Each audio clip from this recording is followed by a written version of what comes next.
Hello नमस्कार दोस्तों, स्वागत है आप सभी का हमारे यूट्यूब चैनल में। तो दोस्तों आज के इस वीडियो में हम आपका स्वागत करते हैं। तो दोस्तों आज की इस वीडियो में हम देखने वाले हैं 12th के बायोलॉजी का मॉडल पेपर। ठीक, तो हम जानना चाहेंगे कि जैसे आप लोग को भी इच्छा होगी कि हमारा 12th में बायोलॉजी का पेपर कैसा आएगा, मॉडल कैसा है, किस तरह के प्रश्न आएंगे, कितने कितने नंबर के प्रश्न आएंगे। तो चलिए हम देखते हैं कि कैसे कैसे प्रश्न आने वाले हैं, क्या क्या सावधानियां हमें बरतनी हैं पेपर में। ठीक, तो चलिए हम देख रहे हैं। तो दोस्तों ये है आपका 12th का बायोलॉजी का मॉडल पेपर। ठीक, यहाँ हम देख रहे हैं 70 नंबर का ये आपका पूर्णांक है दोस्तों, क्योंकि आपका 30 नंबर प्रैक्टिकल में चला जाता है। ठीक, तो अब यहाँ पे कुछ निर्देश आपको दिए गए हैं। समय आपको दिया गया है 3 घंटे 15 मिनट का। तो दोस्तों जो आपका प्रारंभ का 15 मिनट होता है दोस्तों, वो आपको प्रश्न पत्र पढ़ने के लिए होता है। ये आपको काफ़ी हद तक पता होगा, क्योंकि 15 मिनट में आपको देखना है कि पेपर कैसा आया है, पेपर में हमको कितने प्रश्न हल करने हैं, अच्छे से पेपर को पढ़ना है। ठीक, सभी प्रश्न हल करना अनिवार्य है। ठीक, सभी प्रश्नों को आपको हल करना है। आवश्यकता अनुसार अपनी पुष्टि नामांकित चित्रों द्वारा कीजिए। ठीक, जहां आवश्यकता हो वहीं नामांकित चित्रों द्वारा पुष्टि कीजिए। ठीक, नहीं तो चित्र बनाने की कोई आवश्यकता नहीं है। सभी प्रश्नों के निर्धारित अंक उनके सम्मुख अंकित हैं। ठीक, मतलब जो प्रश्न जितने नंबर का है उसका नंबर उसके सामने लिखा गया है। ठीक, ये आपको आगे दिया गया है। ठीक, तो चलिए हम देखते हैं हमारा पहला प्रश्न जो है दोस्तों। ये पहला प्रश्न जो हमारा आता है दोस्तों, वो बहुविकल्पीय प्रश्न आता है। क्या कह रहा है? सही विकल्प चुनकर अपनी उत्तर पुस्तिका में लिखिए। ठीक, तो ये आपको इसमें आपको चार चार प्रश्न दिए गए हैं दोस्तों। फिर 4 बहुविकल्पीय प्रश्न दिए गए हैं, जिसमें से आपको 4-4 विकल्प दिए गए हैं। जो आपको विकल्प सही रहेगा, प्रश्न पढ़ के आपको सही करना है। 1-1 नंबर के क्वेश्चन ये हैं। ठीक, तो इसी तरह से अब हम आगे बढ़ते हैं दोस्तों। तो आगे हमारा बहुविकल्पीय के बाद हमारा अति लघु उत्तरीय प्रश्न आता है दोस्तों। ठीक, अब अति लघु उत्तरीय आपका आया है 1-1 नंबर का प्रश्न सब रहेगा अति लघु उत्तरीय में। ठीक, जैसे क्लाइनफिल्टर एवं टर्नर सिंड्रोम में गुणसूत्रों की संख्या लिखिए। ठीक, नर जर्म कोशिकाएं किस विभाजन द्वारा शुक्राणुओं का निर्माण करती हैं। मतलब इसी तरह से परागकण मातृ कोशिका में गुणसूत्रों की संख्या क्या होती है। तो इसी तरह से ये आपके अति लघु उत्तरीय प्रश्न आपको दिए गए हैं। 5 प्रश्न दिए गए हैं, ये 5 नंबर का है दोस्तों। ठीक, ये 5 नंबर का अति लघु उत्तरीय आपका आता है। तो चलिए हम देख रहे हैं तीसरा प्रश्न जो हमारा दिया गया है दोस्तों, लघु उत्तरीय। लघु उत्तरीय में भी आपको दिया गया है 5 प्रश्न दिया गया है दोस्तों, 5 प्रश्न, लेकिन ये 2-2 नंबर का। आप जिस तरह से पेपर में नीचे बढ़ते जाएंगे उसी तरह से आपको नंबरों की संख्या बढ़ती जाएगी। मतलब नंबर बड़े बड़े क्वेश्चन आते रहेंगे तो नंबर भी बड़े बड़े आएंगे। तो ये हो गया आपका लघु उत्तरीय प्रश्न।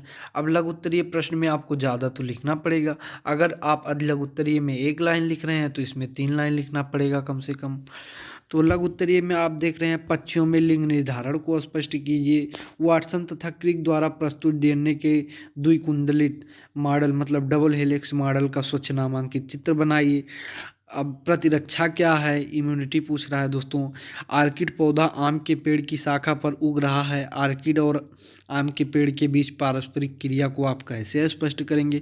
तो ये सभी 2-2 नंबर के प्रश्न आपको दिए गए हैं। ठीक, ये 2-2 नंबर के लघु उत्तरीय प्रश्न है। इसमें कम से कम आपको 3 लाइन लिखना पड़ेगा दोस्तों, तभी आपको 2 नंबर मिलेंगे। ठीक, तो ये 2-2 नंबर के आपके प्रश्न हो गए। 10 नंबर का प्रश्न ये आपका हो गया। ठीक, आगे हम बढ़ते हैं। तो दोस्तों अगला जो हमारा है वो लघु उत्तरीय प्रश्न है दोस्तों। लघु उत्तरीय प्रश्न ये सेकंड है, वो फर्स्ट था, ये सेकंड है। इसमें 3-3 नंबर के प्रश्न हैं, तो इसमें और ज़्यादा लिखना पड़ेगा। मतलब अगर नंबर ज़्यादा दे रहा है तो दोस्तों, तो नंबर ज़्यादा दे रहा है तो इसका मतलब है ज़्यादा लिखना पड़ेगा। अगर हम ज़्यादा नहीं लिखेंगे तो हमें नंबर कम देगा। ठीक, उसके बारे में हमें ज़्यादा लिखना पड़ेगा। अब इसमें लघु बीजाणुधानी और गुरु बीजाणुधानी के बीच कोई 3 अंतर पूछ रहा है। ठीक, 3 अंतर स्पष्ट करना। हमारे समाज में लड़कियां पैदा होने पर दोष केवल महिलाओं को दिया जाता है, बताएं कि यह क्यों सही नहीं है। यह आपको जब लिंग निर्धारण पढ़ाया गया होगा दोस्तों से और ह्यूमन रिप्रोडक्शन, वहाँ आपको बताया गया होगा। ठीक, ये आपको अच्छी तरह से बताया गया होगा। ये 3-3 नंबर के प्रश्न दिए गए हैं। यहाँ पे देखिए डीएनए का डबल हेलिक्स मॉडल यहाँ भी पूछा गया है। इसमें थोड़ा सा चेंज करके क्वेश्चन किया गया है, मतलब क्वेश्चन उलट पलट दिया गया है। ठीक, अगला हम देख रहे हैं 5 नंबर क्वेश्चन दोस्तों हमारा जो दिया गया है। 5 नंबर में क्या कह रहा है, मलेरिया परजीवी के जीवन चक्र का स्वच्छ नामांकित चित्र बनाइए। ठीक, यहाँ पर मलेरिया का जीवन चक्र पूछ रहा है, ठीक। मलेरिया के जीवन चक्र का मतलब नामांकित चित्र पूछ रहा है। और उसके बाद यहाँ कह रहा है खंड खा जैविकी मतलब जीव विज्ञान के अध्ययन ने संक्रामक रोगों को नियंत्रित करने में किस प्रकार हमारी सहायता की है। अब दोस्तों आप जानते हैं कि जीव विज्ञान में हम संक्रामक रोगों को अधिकतर पढ़ रहे हैं। हमारे 12th के सिलेबस में देख रहे हैं मानव में रोग, आपको ये चैप्टर पूरा दिया गया है, ठीक। इसमें आपको मनुष्य में होने वाले रोगों के बारे में बताया गया है, कई सारे रोगों के बारे में। तो जब शिक्षा बढ़ेगी तो ज़रूर हमारी समाज जब शिक्षित होगी तो रोगों से मतलब अपना बचाव जरूर करेगी, ठीक। वो अपनी सुरक्षा करेगी तो रोग जरूर कम होंगे, ठीक, नियंत्रण उनका हो सकेगा। जैव उर्वरक किस प्रकार से मृदा की उर्वरता को बढ़ाते हैं, ये क्वेश्चन है। ये जैव प्रौद्योगिकी से क्वेश्चन आपका किया गया है दोस्तों, ठीक। फिर पूछ रहा है आपका बैक्यूलोवायरेसिस क्या है, ठीक। फिर ये आपके 3 प्रश्न, इसमें 4 दिए गए हैं, 5 नंबर में 3-3 नंबर के प्रश्न हैं। ये आपका हो गया 4 प्रश्न, ठीक। अब अगला आपका पूछ रहा है दोस्तों, ये है 6वां क्वेश्चन तो दिया गया है दोस्तों, टिप्पणी लिखने के लिए आया है। निम्नलिखित पर टिप्पणी लिखिए। अब टिप्पणी लिखना है दोस्तों आपको, जैसे पीसीआर पर टिप्पणी लिखना है, प्रतिबंधन एंजाइम, ठीक, प्रतिबंधन एंजाइम पर टिप्पणी लिखना है। जैव प्रौद्योगिकी का कृषि क्षेत्र में उपयोग है, क्या उपयोग है, इस पर लिखिए टिप्पणी। मतलब ये आपको दिया गया है 4-5 पॉइंट, इस पर आपको टिप्पणी लिखना है, ठीक। ये आपका 3-3 नंबर का क्वेश्चन है दोस्तों सब।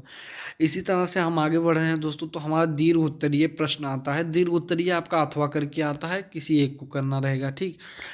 अब दीर्घ उत्तरीय प्रश्न में हम देखते हैं दोस्तों, दिया है मनुष्य के नर जनन तंत्र का सचित्र वर्णन कीजिए, ठीक। मनुष्य के नर जनन तंत्र का सचित्र वर्णन करना मतलब चित्र बनाना है, नामांकित चित्र बना के आपको उसका वर्णन करना है, उसके बारे में व्याख्या करना है। और इसमें शुक्राणु कहाँ संचित रहते हैं ये जगह आपको भी लिखना है, ठीक। शुक्राणु कहाँ संचित रहते हैं ये आप हमें कमेंट बॉक्स में ज़रूर बताएंगे, ठीक। ये कमेंट करना आप मत भूलिएगा। और अगर ये क्वेश्चन आप नहीं कर सकते हैं तो अगला क्वेश्चन आपको दिया गया, पुष्पी पादपों में लघु बीजाणु जनन का सचित्र वर्णन कीजिए। मतलब दोनों में से आपको एक करना है। 5-5 नंबर के प्रश्न है दोस्तों, ठीक। और 8वां प्रश्न आपको दिया गया है इसी तरह से, अनुवांशिक कोड क्या है। जेनेटिक कोड आपको पढ़ाया गया होगा दोस्तों, ये डीएनए आरएनए वाला, ये जेनेटिक कोड आपको पढ़ाया गया होगा। इसकी मुख्य विशेषताओं का वर्णन करना है। फिर अगला पूछ रहा है मेंडल के लक्षणों के पृथक्करण का नियम लिखिए, लॉ ऑफ सेग्रीगेशन। देखिए, चेकर बोर्ड द्वारा आरेखीय निरूपण सहित वर्णन कीजिए इस युग्मकों की शुद्धता, इसे युग्मकों की शुद्धता का नियम क्यों कहते हैं।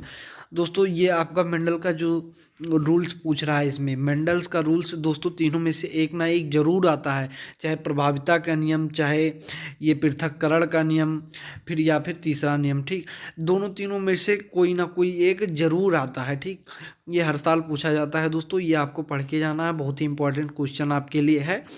और अथवा करके ये आपको दिया गया, अनुवांशिक कोड मतलब जेनेटिक कोड आप लिखिए या फिर मेंडल के नियम को लिखिए, ठीक। पृथक्करण का नियम लिखिए।